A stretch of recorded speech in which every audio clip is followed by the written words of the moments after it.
Officials say the death toll in that massive landslide in Washington state is now 14. It happened in the small town of Oso, about 55 miles north of Seattle.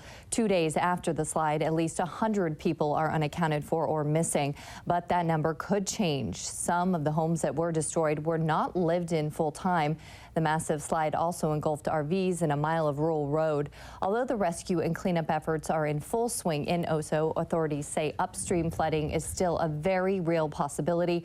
As for whether this type of disaster could happen here, geology experts say don't panic but be prepared.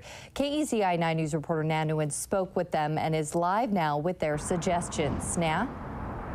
Jennifer, that's right. Geology experts we spoke with said that while we can't always predict when landslides like the one in Washington can happen because of our topography here, we can still expect them here in Oregon.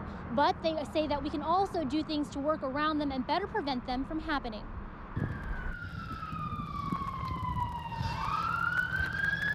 This video was taken right after the landslide took over the road here, but it doesn't look much different even days later.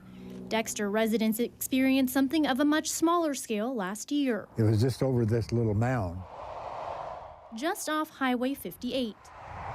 Feet from this little bridge, Merle Closter says it came close. We certainly had the effects of it with our power out, and they come in and got our power restored, and then some more stuff went down and they had to come back and do it again. Local experts say while that's one of the most recent, the spot most likely to undergo what happened in Washington is the Coburg Hills. But this huge area that's several miles wide is the runout zone. So that's a feature that's similar to this one that happened in Washington right here in our backyard. A University of Oregon professor of geology says there are some differences to take into account when comparing Washington and Oregon. They had a lot more glaciers around. So these massive glaciers filled up those valleys thousands of years ago and filled them with ice and then with sediment, which are at higher risk of sliding. But that doesn't mean we don't have concerns.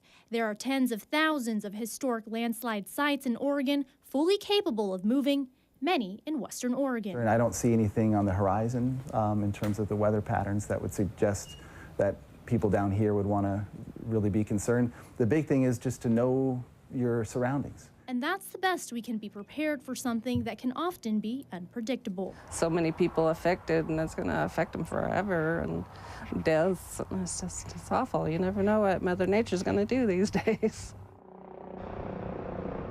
Now you can find a link to an interactive map where you can figure out where your property lies in relation to several of those historic landslide sites. Now experts are suggesting that you can hire an engineering geologist who can assess your property and figure out the things you should do or shouldn't do to prevent reactivating a landslide site. For example, people who live in landslide site areas shouldn't use swales, which have become popular over recent years to deal with storm drainage. They say that will actually end up saturating the land and making you more at risk for a landslide. Live in Eugene, Na Nguyen, KEZI 9 News.